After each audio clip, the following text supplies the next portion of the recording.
Assalamualaikum warahmatullahi wabarakatuh. Apa kabar adik-adik?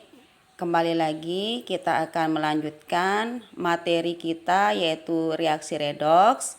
Kali ini kita akan membahas tentang perbedaan reaksi reduksi dan oksidasi ditinjau dari beberapa pengertian. Kita mulai langsung ya. Perbedaan reaksi reduksi dan oksidasi bisa kita lihat dari pengertian reduksi dan oksidasi itu sendiri. Yang pertama, reduksi itu penerimaan elektron. Maksudnya elektron ditangkap, nah kayak plus elektron, artinya elektron ini ditangkap atau diterima. Posisi elektronnya berada di sebelah kiri panah, ya. Nah, kemudian yang kedua, pelepasan oksigen. Maksudnya pelepasan oksigen pada reaksi, oksigen ini diikat oleh Cu. Setelah hasil reaksi, ternyata Cu melepas oksigen dan diikat oleh karbon. Pengertian yang ketiga, reduksi itu dilihat dari penurunan biloks, bilangan oksidasi. Pada contoh Cl2, karena ini unsur bebas, biloksnya 0. Kemudian Cl-, ini merupakan ion, berarti biloksnya sesuai muatannya, yaitu -1. Kita lihat perubahan biloksnya dari 0 ke -1 ternyata mengalami penurunan atau biloksnya turun. Karena biloksnya turun, maka reaksi ini disebut dengan reaksi reduksi. Berikutnya pengertian dari oksidasi. Oksidasi itu pelepasan elektron. Maksudnya di sini elektron itu dilepas, ya. Tadi ketika reduksi elektronnya itu ditangkap, dia berada pada sebelah kiri panah atau di reaksi. Kalau oksidasi, pelepasan elektron, elektronnya berada pada sebelah kanan panah atau di hasil reaksi. Pengertian oksidasi yang kedua di sini dilihat dari penerimaan oksigen atau pengikatan oksigen.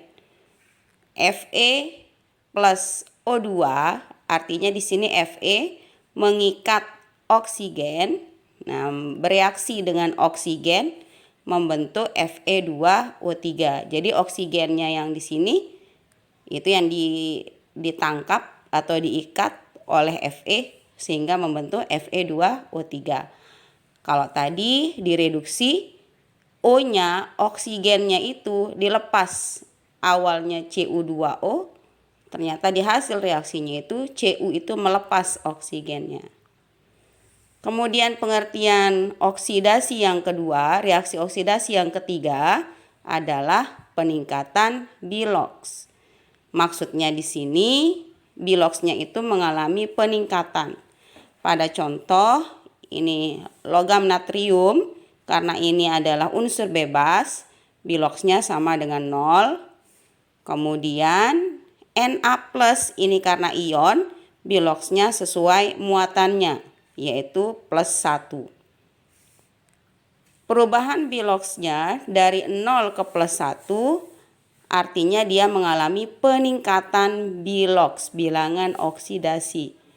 Karena biloksnya naik, maka reaksinya disebut reaksi oksidasi. Jadi bisa dibedakan ya adik-adik. Yang pertama tadi, kalau dia bilang menerima elektron, berarti elektronnya direaksi. Kalau dia bilang pelepasan elektron, berarti elektronnya di hasil reaksi di kanan panah.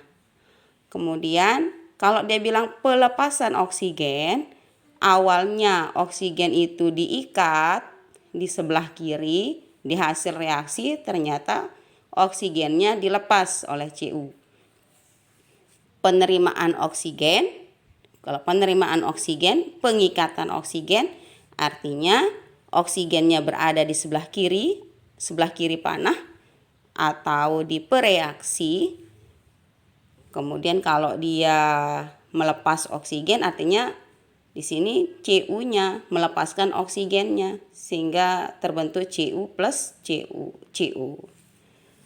Kemudian dilihat dari biloxnya, kalau dia bilang penurunan bilox, berarti dilihat dari biloxnya yang turun. Kemudian kalau dia peningkatan bilox, berarti artinya biloxnya naik, ya. Itu dia pengertian dari reaksi reduksi dan oksidasi. Dari pengertiannya kita bisa membedakan ciri reaksi reduksi dan oksidasi. Selanjutnya kita masuk di materi oksidator dan reduktor. Pengertian dari oksidator itu sendiri adalah zat yang mengalami reaksi reduksi.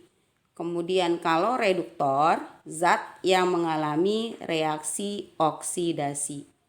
Catatan, untuk oksidator dan reduktor itu terletak di pereaksi atau sebelah kiri panah. Contoh, kita masuk ke contoh ya.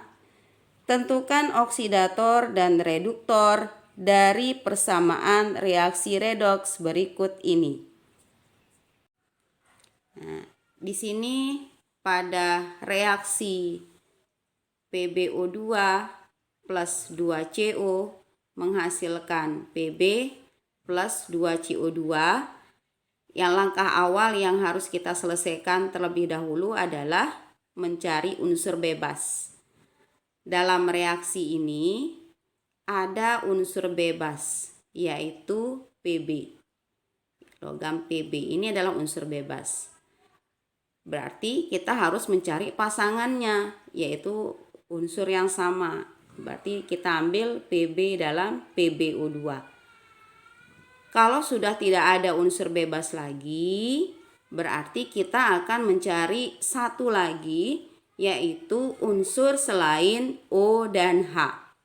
Di sini kita jumpai unsur C.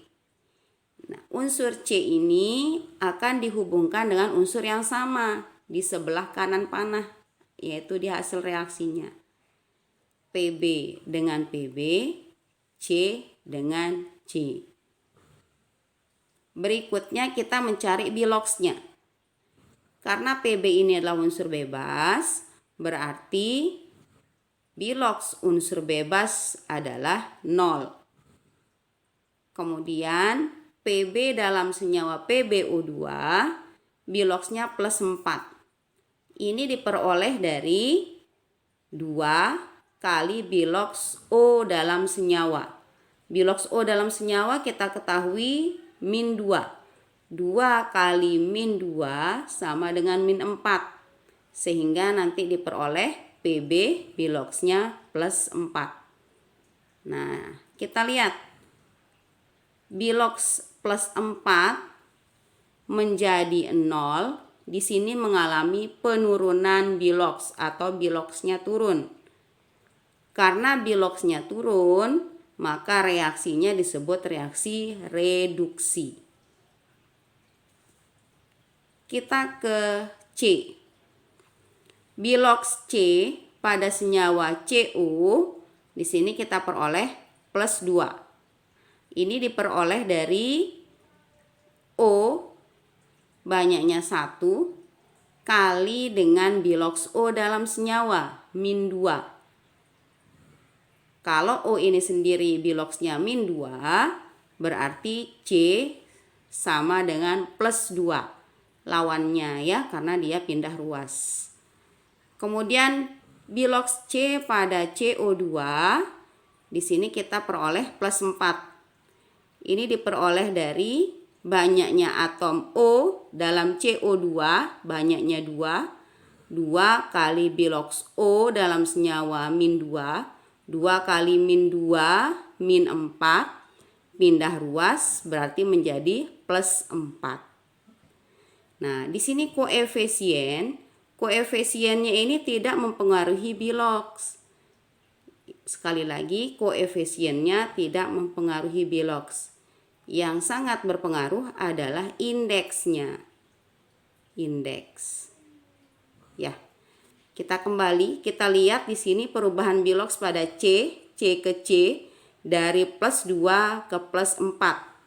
Dia mengalami peningkatan, artinya bilangan oksidasinya naik. Karena bilangan oksidasinya naik, maka reaksinya disebut reaksi oksidasi.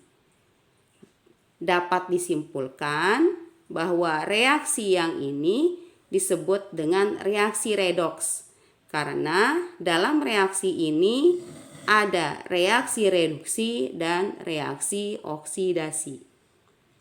Kembali ke pertanyaan, dalam pertanyaan di sana disuruh menentukan oksidator dan reduktor. Di sini oksidator, saya kasih tips supaya lama ingat di sini. Kalau mau menentukan oksidator, berarti lihat reaksi reduksi, letaknya di preaksi. Nah, sekarang kita lihat oksidator ya. Oksidator, lihat reaksi reduksi. Ini reaksi reduksinya. Kemudian letaknya di preaksi. Berarti dia berada di sebelah kiri panah. Ini posisi panah. Ya, kiri panah. Reduksi, lihat reaksi reduksi, ambil di sebelah kiri PbO2. Jadi oksidatornya adalah PbO2. Kemudian kalau reduktor, lihat reaksi oksidasi. Oksidasi, letaknya di preaksi, berarti sebelah kiri panah. Kita ikutin garisnya, ketemu Cu. Jadi reduktornya adalah Cu. Kalau ditambah lagi pertanyaannya, hasil oksidasi dan hasil reduksi ini sesuai dengan nama reaksinya. Kalau hasil oksidasi letaknya di sebelah kanan panah atau di hasil reaksi. Sesuai namanya. Hasil reaksi dari hasil reduksi berarti kita ambil di sebelah kanan, yaitu Pb. Hasil oksidasi berarti CO2. Ya, itu dia ya perbedaan antara oksidator dan reduktor. Terus semangat untuk belajar, jangan pernah menyerah, jangan pernah pesimis, tetap optimis, kalian pasti bisa. Terima kasih atas perhatiannya, sampai di sini dulu. Assalamualaikum warahmatullahi wabarakatuh. Salam kualitas.